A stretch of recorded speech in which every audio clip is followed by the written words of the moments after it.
तो जय हिंद आप सभी को। क्या हाल है आपके? आई होप आप सब ठीक होंगे। अभी हमारे लास्ट के ही 2-3 लेक्चर बचे हुए हैं बस केमिस्ट्री के, और हम अभी लेवल अप करने पर लगे हुए हैं। ठीक है? लेवल अप मतलब कुछ ऐसे टॉपिक्स कवर कर रहे हैं जो आपके एग्ज़ाम के दृष्टिकोण से इम्पोर्टेंट हैं ही, बट अगर आपको रैंक इम्प्रूव कराने के लिए अगर ऐसे सवाल आते हैं, तो काफ़ी हेल्पफुल होगा। ठीक है? लोगों को लगता है कि पता नहीं ऐसे क्यों टॉपिक करवा रहे हैं, तो मैं तुम्हें बता दूँ कि तुम्हारे सीजीएल के प्री से पहले मैंने इकोनॉमिक्स में, आपको याद हो जाकर चेक कर लेना, ठीक है? मैंने डिटेल में करवाया था एक टॉपिक, क्या था उसका नाम? Industrial policy.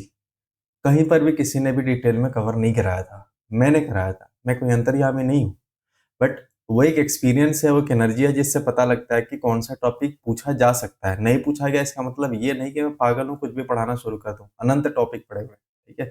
कुछ टॉपिक पढ़ाने का मतलब है कि हो सकता है यहाँ से चांसेस बहुत ज़्यादा है क्वेश्चन आने के, और आएँगे तो अगर आप यहाँ पढ़ रहे हो तो कर क्या आओ, ठीक है? क्योंकि एग्ज़ाम के समय आकर के आप फिर बाद में आकर के कोई फ़ायदा नहीं है, आप भी छोड़ के आओगे औरों की तरह, ठीक है ना? और अगर आप कर के आ गए ना, तो रिज़ल्ट में आपका नाम समझ रहे हो कहाँ पर चला जाएगा? सीधे टॉप के रैंक में आ जाओगे तुम, ठीक है ना? तो ये मौका होता है, इसको ग्रैब करो, अपनाओ, बहाने मत बनाओ, आ जाओ। एक टॉपिक स्टार्ट करते हैं, 20 आधे घंटे का टॉपिक है, इसमें क्या इतना ज़्यादा टेंशन लेना।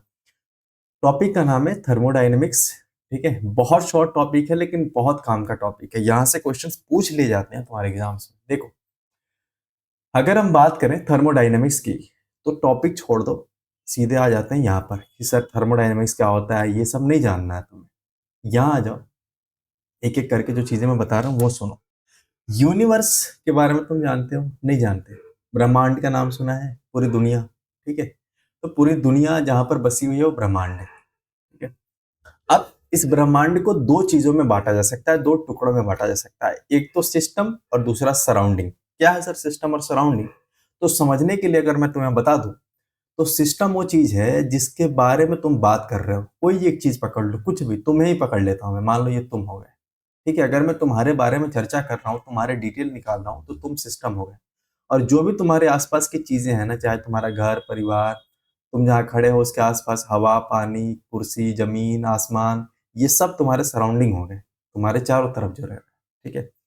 अब इस सिस्टम को 3 हिस्सों में बाँटा गया है थर्मोडायनामिक्स के हिसाब से। थर्मोडायनामिक्स एक सब्जेक्ट है बेसिकली, जिसमें टेम्परेचर और उससे रिलेटेड जो भी एक्टिविटी होती है, उसके कारण, टेम्परेचर में बदलाव के कारण या अन्य चीज़ों जो भी पैरामीटर्स हैं, चाहे वॉल्यूम हो गया, प्रेशर हो गया, इन सब के बदलाव के कारण जो गुण दिखते हैं, जो कॉन्सिक्वेंसेस सामने आते हैं, उनकी स्टडी हम करते हैं, ठीक है? अब देखो, सिस्टम 3 भागों में बाँटा जाता है। एक का नाम है ओपन, दूसरे का नाम है क्लोज़ और तीसरे का नाम है आइसोलेटेड। सर ये तीनों क्या है? अंग्रेजी तो बहुत टफ है ये। ओपन तो समझ ही नहीं आता, ओपन का मतलब क्या होता है? क्लोज़ का मतलब क्या होता है? आइसोलेटेड का मतलब क्या होता है? देखो समझो, बहुत ध्यान से समझना, यहाँ से सवाल पूछा जाता है, यहीं से सवाल आता है। एग्ज़ाम्पल लेते हैं, सबसे पहला एग्ज़ाम्पल, एक पानी का ये ले लो, मान लो तुमने बर्तन ले लिया और इसके ऊपर से खुला हुआ है, इसमें पानी रख लिया, ठीक है? और इधर को हमने क्या करा, गैस जला लिया, ठीक है? इधर को गैस जला दिया और इसको ऊपर रख दिया। तुम मुझे एक बात बताओ, इसको थोड़ी देर उबालने के बाद, आधे घंटे उबालने के बाद क्या हो जाएगा? इसमें से पानी तुमने 1 लीटर लिया था, तुम देखोगे कि थोड़ा-सा तो पानी कम होगा ही होगा, ठीक है? थोड़ा पानी कम हो जाएगा। साथ ही साथ तुम देखोगे क्या, कि पहले ये पानी ठंडा था, अब ये पानी गर्म हो गया। क्यों? क्योंकि इसमें हीट ट्रांसफर हो गया है। हीट क्या होता है? एक तरह की ऊर्जा होती है। तो ऊर्जा का भी ट्रांसफर हुआ और जो मास था, इसका द्रव्यमान था, उसका भी ट्रांसफर हो गया। वही बात यहाँ पर लिखा क्या है कि ओपन जब सिस्टम होता है कोई भी चीज़, तो उसमें मास या अगर मैटर लिखा हो, पदार्थ, ठीक है? तो उसका भी एक्सचेंज होता है, आदान-प्रदान होता है। तुम देख सकते हो कि जब गरम करना शुरू किया था तो पानी 1 लीटर था, अब 950 एमएल बचा हुआ है, मतलब 50 एमएल जल गया, खत्म हो गया, ठीक है? और एनर्जी मतलब पहले ये ठंडा था, अब ये गरम हो गया, तो एनर्जी में भी बदलाव हुआ। तो ये हो जाए तुम्हारा ओपन सिस्टम। क्लोज़ सिस्टम क्या होता है सर? दूसरा एग्ज़ाम्पल पकड़ो। मान लो यही बर्तन है, ठीक है? अब इसको तुमने यहाँ बर्तन को बंद कर दिया और बिल्कुल टाइट कवर कर दिया। यहाँ से कोई भी हीट, कोई भी भाप नहीं निकल सकता। मुझे एक बात बताओ बाबू, वो जो पानी निकल रहा था भाप बन के, क्या वो पानी निकल पाएगा क्या? नहीं निकलेगा ना। तो जितना पानी था, भले ही वो भाप बने, इसके ढक्कन के नीचे जाकर के जमेगा और फिर वो पानी बन करके नीचे गिर जाएगा। तो पानी जितना था, जितना मास था उतना तो फिक्स रहेगा, उसमें कोई बदलाव नहीं आएगा। लेकिन लेकिन लेकिन पानी पहले ठंडा था, अब तुमने जब इसको गर्म करा तो ये गर्म तो होगा ही, मतलब एनर्जी का बदलाव हुआ। तो एनर्जी का एक्सचेंज होता है और मास का एक्सचेंज नहीं होता है, वही बात यहाँ लिखा हुआ। बताओ इसमें क्या कठिन है। अब तीसरा उदाहरण पकड़ लेते हैं सर। आइसोलेटेड क्या होता है, मान लो वही तुमने जो गर्म पानी किया है या चाय गर्म किया है, जो भी हो, ये उदाहरण में सबसे ज्यादा यही पूछा जाता है, आइसोलेटेड। तो क्या किया तुमने, एक थर्मस जो होता है ना, तुमने देखा होगा थर्मस जिसमें पानी गर्म करके रख दो तो गर्म का गर्म ही रहता है, ठीक है, वो गर्म का गर्म ही रहता है। और उसको सील पैक कर दो तो ना उसमें से पानी एक बूंद कम हो सकता है, ना ही उसका टेम्परेचर कम हो सकता है, ठीक है, इधर उधर हो सकता है। अब तुम सस्ता वाला लोगे तो फिर अलग बात है। तो तुम यहाँ देख सकते हो, ना तो मास बदल रहा है भैया और ना ही एनर्जी बदल रही है। तो हम वही बात तो यहाँ लिख दिया है, क्या यहाँ फ्रेंच लिख दिया मैंने, बताओ। ठीक है, कि आइसोलेटेड सिस्टम में ना तो मास बदलता है ना ही एनर्जी बदलती है। समझ आ गई बात। चलो अब आ जाते हैं दूसरे टॉपिक पे। तो कितना आसान है भाई, सिर्फ हवा बना हुआ मार्केट। एक होता है इंटेंसिव प्रॉपर्टी और दूसरा होता है एक्सटेंसिव प्रॉपर्टी। सर ये क्या होता है। इंटेंसिव प्रॉपर्टी को हिंदी में कहें तो अविस्तृत गुणधर्म, और एक्सटेंसिव प्रॉपर्टी को हिंदी में कहें तो विस्तृत गुणधर्म। ठीक है सर, क्या होता है जरा बताना। देखो, ऐसा गुण, कोई भी ऐसा गुण जो उस सबस्टांस या पदार्थ या जो भी सामान तुम्हारे पास है उसके साइज पर, उसके अमाउंट पर डिपेंड करता हो। निगेटिव नहीं लेना, मारूंगा थप्पड़। उसके अमाउंट पर, उसके साइज पर, उसके क्वांटिटी पर डिपेंड करता हो, ठीक है, तो ऐसे सॉरी डिपेंड नहीं करता हो तो उसको हम इंटेंसिव प्रॉपर्टी कह देते हैं। ठीक है, do not depend, do not depend. उदाहरण के तौर पे जरा सर समझाइए मेरे को। तुम्हें पता है कि पानी का जो बॉइलिंग पॉइंट होता है कितना होता है, 100 डिग्री सेल्सियस, ठीक है। अब तुम मुझे जरा बताना, अगर अगर तुम 1 लीटर पानी लो या 500 लीटर पानी लो, तुम्हें क्या लगता है इसके लिए 1000 सेल्सियस देना पड़ेगा? नहीं भाई साहब, इन दोनों के लिए 100 डिग्री सेल्सियस ही देना पड़ेगा। ठीक है, तो तुम अमाउंट कुछ भी ले रहे हो, देख रहे हो, इसके बॉइलिंग पॉइंट पर कोई फर्क नहीं पड़ रहा। टेम्परेचर, टेम्परेचर, ठीक है, टेम्परेचर। अब तुम चाहे कहीं भी रहो, अब एक चीज है उसका टेम्परेचर 20 डिग्री सेल्सियस है, ठीक है, ऐसा थोड़ी है अगर 5 ग्राम था तो उसका 20 डिग्री सेल्सियस था, उसमें से निकाल लिए 1 ग्राम तो उसका 10 डिग्री हो गया, ऐसा नहीं होता, वो उतना का उतना ही रहता है। तो ये सारे जो तुम्हें दिख रहे हैं ना, ये कभी भी बदलते नहीं है, ये कभी भी नहीं बदलते हैं। ठीक है, जैसे उदाहरण के तौर पे कॉन्सेंट्रेशन एक देख लो। कॉन्सेंट्रेशन की बात करें तो मान लो यहाँ पर 1000 ml पानी था, ठीक है, 1000 ml पानी था, इसमें तुमने 100 ग्राम क्या किया, 100 ग्राम चीनी घोल दी, तो कितना परसेंट सांद्रता बनी, कॉन्सेंट्रेशन बना, 100/1000, यानी तकरीबन 10%, कह सकते हो 10% बना। मान लो मैंने कहा कि इसमें से सर हमने सिर्फ 100 ml निकाल लिया, तो क्या इसमें भी 10% बनेगा? जी हाँ, जी हाँ भाई साहब, चेक कर लेना, इसमें भी उतना ही बनेगा। अगर तुम रेशियो निकालोगे तो 10% ही होगा, इसमें भी रेशियो निकालोगे तो 10% ही होगा, कॉन्सेंट्रेशन नहीं बदलेगा, चाहे कितना भी बदल जाए। समझ आएगी बात। वैसे ही एक टर्म होता है रिफ्रैक्टिव इंडेक्स, तुमने 10वीं क्लास के फिजिक्स में पढ़ा होगा। अभी हम जब फिजिक्स पढ़ेंगे तो रिफ्रैक्टिव इंडेक्स को अच्छे से समझेंगे। बस इतना ध्यान रख लेना, ये सारे इंटेंसिव प्रॉपर्टी होते हैं किसी भी सबस्टांस के, पदार्थ के, उसके अमाउंट पर, उसके साइज पर, उसके क्वांटिटी पर निर्भर नहीं करते हैं। कुछ भी हो जाए हम नहीं बदलने वाले भाई साहब। अब आ जाते हैं एक्सटेंसिव प्रॉपर्टीज पर। एक्सटेंसिव प्रॉपर्टीज क्या होते हैं कि सर कहते हैं कि देखो, दल बदलू जानते हो ना, जैसे सब्सटेंस का अमाउंट बदला, ठीक है, जैसे वो 100 ग्राम था 200 ग्राम हुआ तो मास भी 200 ग्राम हो जाएगा। तुम्हें पता है ना, अगर एक, मान लो एक ये तुम्हारा काजू कतली है, अभी दीपावली आने वाला है तो काजू कतली की बात कर, एक है, एक कितना है, 100 ग्राम का है, ठीक है, तुमने 2 पीस ले लिए, जैसे इसका नंबर बढ़ाया, क्वांटिटी बढ़ाया, तब ये कितने ग्राम का हो जाएगा, 200 ग्राम का हो जाएगा। मतलब मास बदलता है तो मास क्या हो गया, एक्सटेंसिव प्रॉपर्टी। वॉल्यूम भी तो बदलेगा दोस्त, क्यों, क्योंकि पहले ये इतना जगह ले रहा था, अब ये इतना जगह लेगा, ठीक है, डब्बे में, तो वॉल्यूम भी तो बदलेगा। वैसे ही टोटल एनर्जी, इंथैल्पी, एंट्रोपी, ये सब सब्जेक्ट हम पढ़ेंगे। ठीक है, हीट कैपेसिटी तुम्हारे सिलेबस में नहीं है तो इसको निकाल देना। एनर्जी, एनर्जी भी कैसा होता है, एक्सटेंसिव प्रॉपर्टी होता है। ठीक है बाबू, चलो अब आ जाते हैं हम आगे। कुछ थर्मोडायनेमिक्स के प्रोसेस हैं सर। क्या है प्रोसेस, बिल्कुल बेसिक बेसिक है। जैसे तुमने आइसोटोप्स पढ़े होंगे, बताया था ना मैंने, आइसो का मतलब क्या हो जाता है, सेम। आइसो का मतलब क्या हो जाता है, सेम। वही बात यहाँ पर है। थर्मोडायनामिक प्रोसेस होते हैं जिनका नाम होता है आइसोथर्मल। अगर एक बात बताओ बाबू, आइसोथर्मल का मतलब क्या हो जाएगा? आइसो का मतलब सेम, और थर्मो शब्द का मतलब मैंने क्या बताया था? टेम्परेचर। वही बात तो यहाँ लिखा हुआ है कि टेम्परेचर कांस्टेंट है। मतलब मान लो कोई ऐसा कार्य किया जा रहा है और उसके बारे में लिख दिया कि ये आइसोथर्मली किया जा रहा है। मतलब क्या हो गया? उसके टेम्परेचर में कोई बदलाव नहीं किया जा रहा है। अगर मान लो ये 20 डिग्री पर काम किया जा रहा था तो ये 20 डिग्री पर पूरा काम किया गया है। 21 नहीं हुआ है, 19 नहीं हुआ है, 20 का 20 ही रहा है। तो उसको हम क्या कहते हैं? आइसोथर्मल। वैसे ही आइसो बार क्या होता है सर? तो आइसो का मतलब होता है बाबू सेम, और बार का मतलब होता है प्रेशर। तो अगर इसमें प्रेशर में कोई बदलाव ना हो, प्रेशर पूरे कार्य के दौरान प्रेशर बिल्कुल फिक्स रहे, तो हम उसको कह देते हैं क्या? आइसो बार या प्रेशर कांस्टेंट। अब तुम कह रहे हो सर ये डेल्टा टी बराबर जीरो क्या लिख रहे हैं? ये त्रिभुज क्या बनाया हुआ है? त्रिभुज का नाम है डेल्टा। हम आगे बताएंगे आपको क्या होता है वो डेल्टा। पहले जो समझा रहा हूं वो समझो। आइसोकोरिक क्या होता है सर? आइसो का मतलब सेम, और कोरिक मतलब सर, तो कोरिक का मतलब वॉल्यूम। ये पूछा हुआ है तुमसे एग्जाम में, ठीक है? तो सेम वॉल्यूम, इसीलिए मैं कह रहा हूं ना, कहां से क्वेश्चंस बन रहे हैं ना तुम्हें नहीं पता, जो पढ़ा रहा हूं ध्यान से पढ़ लो, ठीक है? अगर आ गया ना तुम सबसे आगे निकल जाओगे बाबू। आइसोकोरिक में क्या हो जाता है? सेम वॉल्यूम, मतलब वॉल्यूम कांस्टेंट होता है, पूरा काम होगा लेकिन वॉल्यूम ना तो घटेगा ना तो बढ़ेगा। एक होता है adiabatic process. Sir adiabatic process क्या होता है? तो अगर मान लो दो सिस्टम है, ठीक है, दो सिस्टम है, इसके पास 10 जूल एनर्जी है, इसके पास भी 10 जूल एनर्जी है। इन दोनों को ऐसे जोड़ दिया गया, लेकिन देखा गया इन दोनों में किसी तरह का कोई हीट ट्रांसफर नहीं हो रहा है। मतलब ना ये इसको गर्म कर रहा है, ना ये इसको ठंडा कर रहा है, ना रिवर्स कुछ हो रहा है। मतलब कोई भी हीट एक्सचेंज नहीं हुआ है, तो हम उसको कह देते हैं एडियाबेटिक प्रोसेस। क्या कहते हैं? Adiabatic process. साइक्लिक प्रोसेस क्या होता है सर? तो साइक्लिक प्रोसेस नाम से ही पता चल रहा है, ठीक है, साइकिल में चलता होगा। मतलब मान लो इस पॉइंट से शुरू किया, इस पॉइंट पर गए, फिर इस पॉइंट पर गए, फिर इस पॉइंट पर गए, और वापस इसी पॉइंट पर आ गए। ए पॉइंट से शुरू किया था, बी सी डी घूमते हुए वापस ए पॉइंट पर आ गए। तो ऐसे प्रोसेस को हम क्या कह देते हैं? साइक्लिक प्रोसेस कह देते हैं। ठीक है, समझ आ गई बात?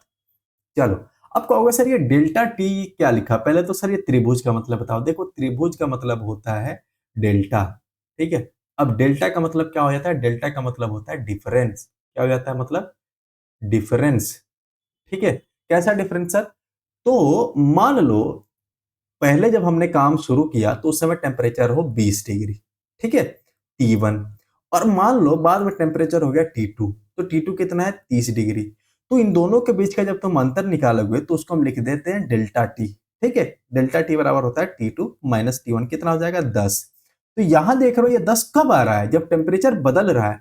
हमने जब कह दिया आपको बाबू कि टेम्परेचर बदलेगा ही नहीं, टेम्परेचर बिल्कुल फिक्स है, तो एक बात बताओ, ये T1 भी 20 है, T2 भी 20 है, तो दोनों को घटाओगे तो जीरो हो जाएगा। वही बात मैंने यहाँ लिख दिया। सारे के केस में वही चीज है। बताओ क्या गलत है और क्या समझ नहीं आया तुम्हें? बताना जरा, ठीक है। चलो, ये डेल्टा यू का केस है, अभी मैं आपको समझाता हूँ डेल्टा यू क्या होता है। देखो, एक कंसेप्ट होता है इंटरनल एनर्जी। देखो कितना कठिन है बाबू, कितना कठिन है बताओ। ये तो समझने में ही बहुत मुश्किल हो जाएगी। इंटरनल मतलब अंदर की बात है, एनर्जी मतलब ऊर्जा। किसको नहीं पता ये है? अगर नहीं पता है तो मूर्ख हो तुम, ठीक है। तो इंटरनल एनर्जी मतलब मान लो एक सिस्टम है, सिस्टम के अंदर कितना एनर्जी है, कितनी ऊर्जा है, उस ऊर्जा को हम कह देते हैं इंटरनल एनर्जी। वही बात यहाँ लिखा गया, total energy content in A system. मतलब एक सिस्टम में जितना ऊर्जा है उसको हम इंटरनल एनर्जी कह देते हैं। इसको हम दिखाते किससे? यू से। तुमसे सिंबल ही पूछ सकता है सबसे ज्यादा चांसेस है, या सिंपल ये एक दो फॉर्मूला पूछ सकता है। तो इंटरनल एनर्जी किससे दिखाते हैं? यू से। अच्छा सर, यहाँ आपने डेल्टा यू बराबर u two minus u one क्या लिख दिया? तो मान लो कोई सिस्टम है, उसका शुरू में एनर्जी है यू वन, बाद में एनर्जी हो गया यू टू, ठीक है। तो हमें क्या चाहिए? हमें उसका वर्तमान एनर्जी निकालना है कि उसके पास वर्तमान में कितना एनर्जी है। तो हम बाद वाले में से पहले वाले को घटा देते हैं। यही जो एनर्जी फिलहाल में उसके पास बचा हुआ है उसको हम इंटरनल एनर्जी कह देते हैं। खत्म हो गई बात। वही तो मैंने यहाँ लिख दिया है, ठीक है। अब आ जाता है इंथैल्पी पर। सर इंथैल्पी क्या हो जाता है? तो इंथैल्पी की अगर हम बात करें तो बाबू देखो होता क्या है। जैसे इंटरनल एनर्जी सिर्फ अंदर अंदर का एनर्जी, इंथैल्पी का मतलब होता है एक सिस्टम का टोटल एनर्जी, ठीक है, टोटल एनर्जी। ये इंटरनल था मतलब सिर्फ अंदर का होगा, और टोटल है तो बाहर का भी कुछ होगा। तो देखो बाबू, इंथैल्पी लिखने का होता है एच, सिंबल होता है एच। तुमसे यही पूछ सकता है, मैं बार बार रिपीट कर रहा हूँ, जिस दिन पूछेगा उस दिन मुंह भागे रह जाओगे, मुंह खोले रह जाओगे कि सर ने बताया था, हमने पढ़ा नहीं। एच एच बराबर क्या हो जाता है, u plus p into b. अब सर ये यू क्या है, तो यू है तुम्हारा इंटरनल, और पी और वी कहां से आ गया सर, तो ये तुम्हारा एक्सटर्नल एनर्जी है, ये बाहर का एनर्जी है। पी क्या है सर, तो पी है तुम्हारा प्रेशर और वी है वॉल्यूम। ये कोई बताने की बात है। तुमसे अगर पूछ दे कि मान लो प्रेशर बराबर 10, मान लो 10 एटीएम, और तुमसे वॉल्यूम बराबर पूछ ले, ठीक है, कि 10 लीटर, और दे दे कि इंटरनल एनर्जी जो है वो कितना है, 10 जूल है, तो बताओ आप इंथैल्पी कितना होगा, तो क्या हो जाएगा, 10 10 100, 10 और प्लस 10 गुणा 10 यानी 100, टोटल इंथैल्पी कितना हो जाएगा, 110 जूल। हो गई बात खत्म। अगर ऐसा सवाल आता तो बना सकते हो, बिल्कुल बना सकते हैं सर। तुम्हें एक और बात पता होगी एक्सोथर्मिक रिएक्शन और इंडोथर्मिक रिएक्शन के बारे में। एक्सोथर्मिक रिएक्शन का मतलब होता है जब किसी रिएक्शन में हीट रिलीज होता है, निकलता है, वहां गर्मी निकलती है, तो उसको हम एक्सोथर्मिक कह देते हैं। एक्सो मतलब एग्जिट। और जब किसी रिएक्शन में हमें हीट देना पड़ता है, ठीक है, ताकि वो रिएक्शन हो पाए, तो हम उसको एंडोथर्मिक कहते हैं। तो बाबू जब ये डेल्टा एच की वैल्यू लेस देन जीरो होती है, जीरो से कम होती है, तो हम उसको एक्सोथर्मिक रिएक्शन कहते हैं। और जब डेल्टा एच की वैल्यू जीरो से ज्यादा हो जाती है, तो हम इसको क्या कह देते हैं, इंडोथर्मिक कह देते हैं। ठीक है, इंडोथर्मिक कह देते हैं। इतना बात आपको ध्यान रखना है। इंटरनल एनर्जी हो गया, इंथैल्पी हो गया। अब आ जाते हैं वर्क एंड हीट पर। हीट क्या होता है सर, जरा हमें समझाना था। कुछ सारी बातें यहाँ लिखी गई है, मैं जो समझा रहा हूँ बस ध्यान से वो समझो। कि मान लो यहाँ पर कोई एक सिस्टम है, इसके पास है 10 जूल हीट। हीट मतलब ऊष्मा, समझ रहे हो ना, गर्मी उसकी कितनी है। यहाँ एक सिस्टम है, ठीक है, यहाँ एक सिस्टम है, उसके पास है मान लो 5 जूल हीट, ठीक है। तो अब अगर तुम दोनों को जोड़ोगे तो क्या होगा, जो ज्यादा गर्म है वो इसको गर्म करने लगेगा। ऐसा होता है ना जनरली, गर्म से अगर आप किसी ठंडी चीज को चिपकाओ तो वो अगले को गर्म कर देती है। नहीं विश्वास है तो बर्तन गर्म करके जरा हाथ लगा के देख लेना, ठीक है। तो तुम देखोगे कि जहां पर हीट ज्यादा है, यहां पर, यहां से लो के तरफ ये प्रस्थान करना शुरू हो जाएगा। तो वही बात यहां लिखा गया है कि energy transfer between system and its surrounding due to temperature difference. मतलब मान लो कि इसके पास हीट कितना है, 10 जूल, इसके पास कितना है, मान लो 0 जूल। अब या एक बात और समझ लो, इसको छोड़ दो, जहां समझो। मान लो ये सिस्टम है, ठीक है, सिस्टम है, इसका टेम्परेचर है 25 डिग्री सेल्सियस, और ये बाहर पूरा सराउंडिंग है। बाहर में टेम्परेचर कितना है, 30 डिग्री सेल्सियस, ठीक है। तो होगा क्या, ये वाला इसको गर्म कर देगा, जो ज्यादा है उसको गर्म कर देगा, या कम वाला है उसको हीट देना पड़ेगा। वही बात है ना, तो हीट का ट्रांसफर होगा ना, अगर टेम्परेचर का डिफरेंस है, अंतर है। तो उदाहरण के तौर पर अगर गर्मी होती है, तुम्हारे शरीर से पसीना निकलने लगता है, क्यों, ताकि बाहर का जो टेम्परेचर है उससे तुम्हारा टेम्परेचर बैलेंस कर पाए, ठीक है ना। तो वही होता है हीट। अब आ जाओ, अगर कोई सिस्टम हीट को एब्जॉर्ब कर रहा है, ले रहा है, तो हम उसको प्लस से दिखाते हैं, प्लस। अगर कोई सिस्टम हीट खुद रिलीज कर रहा है, बाहर निकाल रहा है, तो उसको हम माइनस से दिखाते हैं। इतना ध्यान रखिए। सर वर्क क्या होता है, वर्क ये होता है कि मान लो कि एनर्जी का ट्रांसफर हुआ, आपने क्या किया, ये एक आदमी था, इसने वाई को एनर्जी की ट्रांसफर करी। अब जब इसने ट्रांसफर किया तो देखा क्या कि इसके शेप में या बाउंड्री में, इसके साइज में, मतलब कोई ना कोई थोड़ा सा बदलाव आ गया। तो जब बदलाव आ गया तो उसको हम कह देते हैं उसने कार्य किया, ठीक है। अब इसको दिखाने का तरीका होता है P delta we. Delta we मतलब इनिशियल भी वॉल्यूम और माइनस फाइनल वॉल्यूम। समझ आ गई बात। माइनस क्यों लिखते हैं सर, इसलिए क्योंकि आप इधर से इधर को फोर्स लगा रहे हो। जो वस्तु, आपको पता है ना, जब हम फिजिक्स पढ़ेंगे कि every action has equal and opposite reaction, तो जब आप इधर से इस पर फोर्स लगाते हो तो ये भी इधर से फोर्स लगाता है। तो इसलिए माइनस साइन के तौर पे दिया जाता है, सिर्फ दिखाने के लिए कि रिवर्स में भी फोर्स आ रहा है। घबराने वाली बात नहीं है। अब देखो, एक बात यहां से याद रखना है, कई बार पूछ लिया जाता है कि अगर गैस है, ठीक है, जैसे मान लो एक कंटेनर है, इसमें बहुत सारा गैस है, तो गैस अगर ये एक्सपेंड करने लगा, मतलब फैलने लगा, ठीक है, फैलने लगा। हम बात कर रहे हैं ना कि जब आप एनर्जी लगा रहे हो तो उसके एरिया में बदलाव होना चाहिए, मतलब उसके शेप साइज में बदलाव होना चाहिए। मान लो तुमने एनर्जी दी और गैस क्या हो गया, फैलने लगा, फैलने लगा, चारों तरफ फैल गया। कार्य तो हुआ, लेकिन कैसा कार्य हुआ, तो इसको हम कह देते हैं माइनस डब्ल्यू से डिनोट करते हैं। जब एक्सपेंड होगा तो फैलेगा तो माइनस डब्ल्यू। लेकिन मान लो सॉरी, तुमने कार्य किया, एनर्जी ट्रांसफर की और इसको दबाया तो क्या हो जाएगा, गैस पास पास में आने जाएगा, सिकुड़ने लगेगा। तो सिकुड़ने लगेगा, कंप्रेस होने लगेगा, तो हम उसको प्लस डब्ल्यू से दिखा देते हैं बाबू। समझ आ गई बात। अब देखो यहां पर जो भी तुमने ऊपर तीन चीजें पढ़ी उन सबको जोड़ने का एक तरीका है। जो इंटरनल एनर्जी तुमने देखा था ना, यू, यू बराबर होता है क्यू और प्लस डब्ल्यू। ये क्यू क्या है, हीट, और डब्ल्यू क्या है, वर्क। ये फॉर्मूला बहुत इंपॉर्टेंट है, आपको याद रखना है, ठीक है, भूलना नहीं है। आगे बढ़ जाएं, चलो आगे बढ़ जाते हैं। अब आ जाते हैं अभी के पॉइंट पर।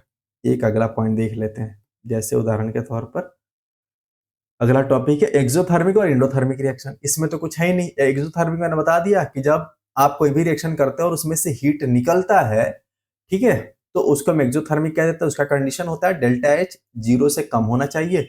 इसका मतलब है डेल्टा एच निगेटिव होना चाहिए। दिमाग ज्यादा घर पे रख के मत जाना। 0 से कम मतलब डेल्टा एच निगेटिव, और 0 से ज्यादा मतलब डेल्टा एच पॉजिटिव। अरे बुर्बक, क्या क्या बताना पड़ेगा तुम्हें, बताओ। 0 से कम निगेटिव ही होगा ना। अब तुम कहोगे नहीं सर 0.004 तो हो सकता है, मारूंगा भी मुक्का से। 0 से कम मतलब निगेटिव, और 0 से ज्यादा मतलब पॉजिटिव, ठीक है।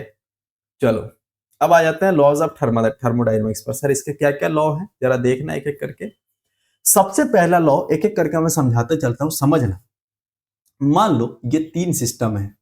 पहले सिस्टम का नाम है ए, दूसरे सिस्टम का नाम है बी, और तीसरे सिस्टम का नाम है सी, ठीक है। ये तीन सिस्टम है। ये पहले सिस्टम के पास जो एनर्जी है वो कितना है, 10 जूल है। और ये जो सी सिस्टम है इसके पास भी है 10 जूल। तो यहां से तुम एक बात कह सकते हो कि सर ए बराबर सी है, ठीक है, पहली बात। इसी को हम थर्मल इक्विलिब्रियम भी कहते हैं, ध्यान रखना। थर्मल इक्विलिब्रियम मतलब हीट बराबर है, इक्विलिब्रियम मतलब बराबर, और थर्मल मतलब टेम्परेचर या हीट, ठीक है। तो ए और सी बराबर है। अब एक और बात मान लो कि बी के पास भी कितना है, 10 जूल है, तो बी और सी भी बराबर होंगे, ठीक है, बी और सी भी बराबर होंगे। तो सर क्या यहां से एक और बात हम नहीं कह सकते क्या सर, बोलो क्या। सर जब ए और सी बराबर हैं और बी और सी बराबर है, तो ए और बी भी तो आपस में बराबर होंगे, ए और बी भी तो आपस में बराबर होंगे सर। मैं वही कहने आया हूँ, अच्छा हुआ तुम समझ लिए, ठीक है। मैं वही कहने आया हूँ, यही होता है जीरोथ लॉ, ठीक है। चलो अब फर्स्ट लॉ पर आ जाओ। बस इतना ही पढ़ना है तुम्हें, इससे ज्यादा मैं नहीं पढ़ाऊंगा, निश्चिंत रहो। जो तुम्हारे एग्जाम में आएगा उतना तो पढ़ो। फर्स्ट लॉ ऑफ थर्मोडायनेमिक्स की अगर हम बात करें, सर जीरो लॉ दिखा दिया आपने, जीरो लॉ तो पहली बार। फर्स्ट लॉ क्या होता है, देखो। फर्स्ट लॉ ऑफ थर्मोडायनेमिक्स कहता है, स्टार मार्क कर लो, ये बहुत बार पूछा गया और बहुत इंपॉर्टेंट है। कहता है कि ऊर्जा को ना तो पैदा किया जा सकता है, ना तो उसे नष्ट किया जा सकता है। ये मैं किसी रामायण या महाभारत के डायलॉग नहीं बोल रहा हूँ, ठीक है। ये पहला लॉ है थर्मोडायनेमिक्स का, जिसमें एनर्जी को ना तो बनाया जा सकता है और ना ही उसको नष्ट किया जा सकता है। ये पहला लॉ कहता है। सिर्फ उसको एक जगह से दूसरे फॉर्म में, एक फॉर्म से मतलब एक रूप से दूसरे रूप में बदला जा सकता है। समझ गया ना। जैसे आप पढ़ते हो ना कि लाइट एनर्जी चेंज हो गया केमिकल एनर्जी में, केमिकल एनर्जी चेंज हो गया मैकेनिकल एनर्जी में, यही सब पढ़ते हो ना तुम। ये केमिकल एनर्जी चेंज हो गया इलेक्ट्रिकल एनर्जी में, मतलब क्या कर रहे हो, उसका रूप बदल देते हो। यही कहता है कौन, थर्मोडायनेमिक्स का पहला लॉ। अब इसको दिखाने का एक तरीका है, क्या है तरीका, जो अभी तुमने ऊपर देखा ना कि डेल्टा यू बराबर क्यू प्लस डब्ल्यू। अगर ये इक्वेशन देके पूछ दे कि कौन से लॉ को फॉलो करता है, तो सिंपल लिख देना है फर्स्ट लॉ को, दिमाग नहीं लगाना है। यू बराबर इंटरनल एनर्जी, क्यू तुम्हें पता है हीट एब्जॉर्ब करेगा तो प्लस क्यू, सिस्टम अगर एब्जॉर्ब कर रहा है तो, और अगर रिलीज करेगा तो माइनस क्यू, मैं बता चुका हूं। वैसे ही वर्क डन ऑन सिस्टम हो रहा है, सिस्टम पर कोई काम किया जा रहा है, धक्का दे दिया जाए, तुम्हारे सिस्टम को दबा दिया जाए तो प्लस डब्ल्यू, और तुम्हारा सिस्टम काम करने लगे तो उसको माइनस डब्ल्यू कह देते हैं, ठीक है। जरा एक बात बताओ, इस डब्ल्यू की जगह हम पी भी लिख सकते हैं या पी डेल्टा भी लिख सकते हैं। तो अगर मैंने इस क्यू प्लस पी डेल्टा भी लिख दिया तो क्या गुनाह कर दिया भाई, बताओ। नहीं किया ना, तो बस इसको ये भी लिख सकते हैं, ध्यान रखना। अब फर्स्ट लॉ देख लिया तुमने, तो सेकंड लॉ पर आ जाओ। सेकंड लॉ कहता है, स्पॉन्टेनियस की बात करता है, स्पॉन्टेनिटी की बात करता है। क्या होता है सर स्पॉन्टेनिटी, जरा समझ लेते हैं। यहाँ आ जाओ, तब हम इस पर आएंगे। स्पॉन्टेनिटी और एंट्रोपी समझ लो पहले। सर स्पॉन्टेनिटी को हम स्पॉन्टेनियस प्रोसेस भी कहते हैं। हिंदी में लिखा हुआ है जो अपने आप होता है। जैसे मान लो तुम्हारा दिल धड़क रहा है, धड़क रहा है ना, तुम चालू रोकना, रुक जाएगा क्या, नहीं रुकेगा ना, अपने आप हो रहा है ना। तो ऐसा प्रोसेस, ऐसी प्रक्रिया जो अपने आप हो, ठीक है ना, जो अपने आप हो, तो उसको हम स्पॉन्टेनियस प्रोसेस कह देते हैं। और नॉन स्पॉन्टेनियस क्या होता है, वो लिखा नहीं है पर फिर भी जान लो। नॉन स्पॉन्टेनियस जैसे इसका उल्टा सर, जिसको करना पड़े, अपने आप नहीं होगा, ठीक है ना, अपने आप नहीं होगा। बहुत सारी चीजें हैं जिनको करना पड़ता है। तो उसको हम स्पॉन्टेनियस कह देते हैं। इंट्रोपी क्या होता है सर, जरा हमारे को समझा दीजिए। देखो पहली बात तो इंट्रोपी को हम दिखाते हैं एस से, ठीक है। इंट्रोपी क्या होता है सर, जैसे मान लो उदाहरण के तौर पर ये होगा तुम्हारा डब्बा, डब्बे में है तुम्हारे गैस के बहुत सारे कण, बहुत सारे कण हैं। इसको तुमने बंद कर दिया, मान लो ऐसे ढक्कन चढ़ा दी। अब इसको क्या करा, नीचे से आग लगा दिया। आग लगाया तो क्या होगा, इसके जो कण हैं ये इधर उधर भागेंगे। ऐसा थोड़ी है ये फिक्स होकर भागेंगे कि हाँ भाई मैं तो इस रास्ते से ही जाऊंगा, नहीं भाई, जिधर रास्ता मिलेगा उधर भागेंगे, इधर उधर भागेंगे। तो इसको हम क्या कहेंगे, रैंडम भाग रहे हैं, रैंडम मोशन हो रहा है। तो जो ये रैंडम मोशन तुम्हें दिख रहा है ना, इसी रैंडमनेस को हम एंट्रोपी कहते हैं। समझ आ गई बात, समझ आ गई तो बोलो, ठीक है। या किसी सिस्टम में जो भी डिसऑर्डर हो रहा है, मतलब इधर उधर कोई चीजें अरेंज करके नहीं रखी हैं, इधर उधर रखी हैं, उन सबको हम एंट्रोपी कह देते हैं। दिखाने का तरीका एस होता है, फॉर्मूला क्यू बाई टी होता है। ये वही क्यू है जो जिससे तुम क्या देख रहे थे, हीट। क्यू रिव क्यों लिखा है सर, तो जैसे मान लो तुम रिएक्शन पढ़ते हो ना, ए प्लस बी से तुम सी प्लस डी बना रहे हो, ऐसा सिंबल मैं बता चुका हूं किस लिए दिया जाता है, रिवर्सिबल रिएक्शन के लिए। मतलब अगर ए प्लस बी से सी प्लस डी बना सकते हो तो सी प्लस डी से ए प्लस बी भी बना सकते हो। इधर से इधर जा सकते हो तो इधर से इधर भी आ सकते हो। ऐसे प्रोसेस को रिवर्सिबल रिएक्शन कह देते हैं। तो इस रिएक्शन में, ऐसे रिएक्शन में जितना हीट का आदान प्रदान हो उसको हम क्यू रिवर्सिबल कह देते हैं। समझ आ गई बात। और उसको तुम डिवाइड कर दोगे, भाग दे दोगे किससे, टेम्परेचर से, तो हम उसको कह देते हैं क्या, इंट्रोपी। दूसरा एक फॉर्मूला होता है, इस यूनिवर्स मतलब पूरे ब्रह्मांड में कितना रैंडमनेस है, कितना डिसऑर्डर है, अगर जानना है तो सिस्टम का पकड़ लो रैंडमनेस, और पूरे सराउंडिंग का पकड़ लो, दोनों को जोड़ दो। ये पूछा हुआ एग्जाम में, स्टार मार्क कर लो, तुमसे पूछा जा सकता है, खास करके जो सीडीएस वगैरह के बच्चे हैं उनसे। तो यहां से ये फॉर्मूला तुम्हें ध्यान रखना। अब आ जाते हैं हम सेकंड लॉ पर। सर सेकंड लॉ क्या कहता है, सेकंड लॉ कहता है कि हीट जो है, हीट वो नेचुरली फ्लो करता है हॉटर से कूलर की तरफ। स्पॉन्टेनियस प्रोसेस होता है सर ये। मतलब अगर कोई चीज गर्म है ना, मान लो ये हॉट है, तो वो कूल वाले की तरफ, ठंडे चीज की तरफ ऐसे हीट ट्रांसफर करना शुरू कर देती है। अपने आप होता है ऐसा सर, अपने आप होता है ऐसे, कोई नहीं करता, अपने आप होता है ऐसा, ठीक है। ये स्पॉन्टेनियस प्रोसेस होता है। समझ आ गई बात। और इसी प्रोसेस में second law of thermodynamics entropy की बात करता है। इंट्रोपी मैंने आपको बता दिया। दूसरा सेकंड लॉ क्या कहता है कि भाई साहब, जैसे फर्स्ट लॉ में कहा था ना कि जितनी भी एनर्जी है वो सबको कंजर्वेशन किया जाता है, मतलब ना तो वो नष्ट होती है ना उसको पैदा किया जा सकता है। सेकंड लॉ क्या कहता है कि भाई देखो ऐसा नहीं होता है, ऐसा नहीं होता है। जब आप कोई काम कर रहे हो ना, तो ठीक है एनर्जी यहां से यहां तक जाती है, बट इस रास्ते में ना थोड़ी बहुत एनर्जी लॉस भी होती है। तुम मानो या ना मानो, तुम जिस एनर्जी से आज चले थे, जब तुम मंजिल पर पहुंचोगे, जिस ऊर्जा के साथ आज हो, इस रास्ते में तुम्हारी एनर्जी दिन पर दिन घटती जाएगी। ये सच है। तो सेकंड लॉ ही थर्मोडायनेमिक्स का सच है। भाई सच सारे हैं, ऐसे बह नहीं जाना है भावनाओं में, ठीक है। अब आ जाते हैं थर्ड लॉ पे। थर्ड लॉ क्या कहता है साहब, देखो कहता क्या है कि अगर नॉर्मल सी बात है कि गर्मी ज्यादा है, नेगेटिव नहीं लेना है, मतलब अगर टेम्परेचर ज्यादा, तुम देख रहे थे कि टेम्परेचर बढ़ाने पर क्या हो रहा था कि रैंडमनेस बढ़ रहा था, रैंडमनेस क्या हो रहा था, बढ़ रहा था, ठीक है। अब एक बात, एक काम करो, इस टेम्परेचर को आप घटाना शुरू कर दो, घटाना शुरू कर दो। तो जब आप ले आओगे जीरो के आसपास, बिल्कुल मिनिमम जहां तक पॉसिबिलिटी है, 0 केल्विन तक ले आओगे।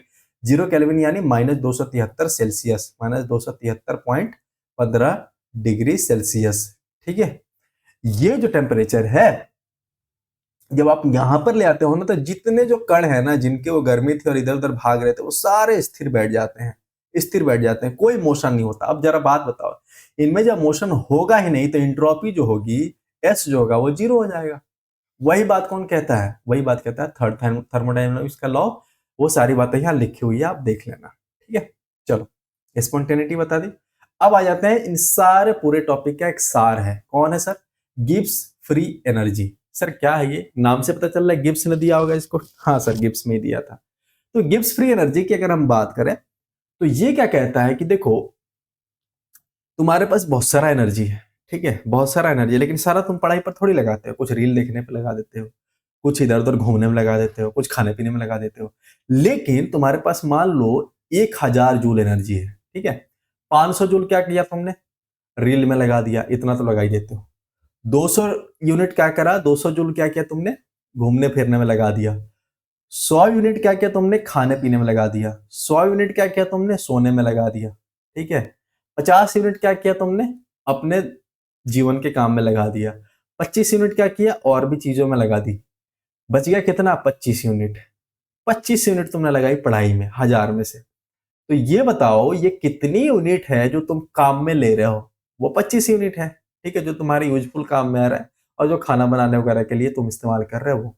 ठीक है, तो जो यूनिट ऑफ एनर्जी, जो ऊर्जा तुम अपने काम में इस्तेमाल कर रहे हो, जिससे तुम कुछ प्रोडक्टिव काम कर पा रहे हो, उसको गिब्स फ्री एनर्जी कह देते हैं। ठीक है, वही बात यहाँ लिखा गया है।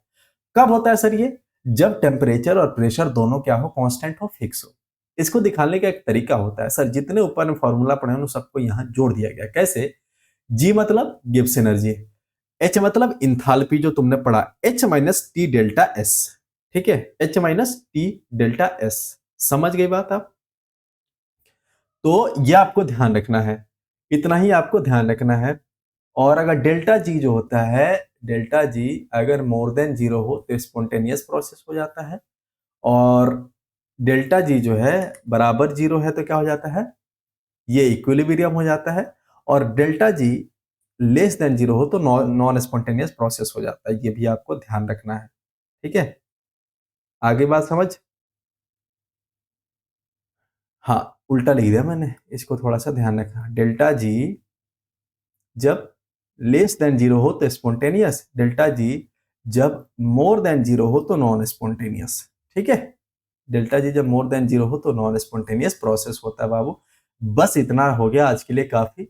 इतना देख लेना बाबू, अगर इतना देख लोगे, अगर क्वेश्चन आता है तो तुम फाड़ के आओगे। ठीक है, बाकी मिलते हैं अगली क्लास में।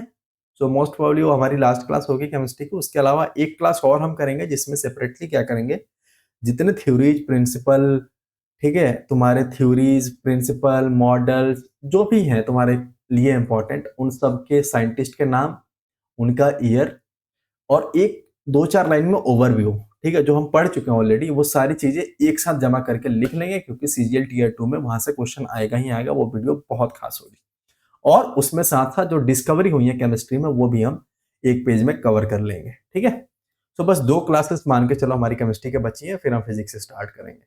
तब तक के लिए पढ़ते रहो, मिलते हैं जल्दी। जय हिंद, टाटा, बाय बाय।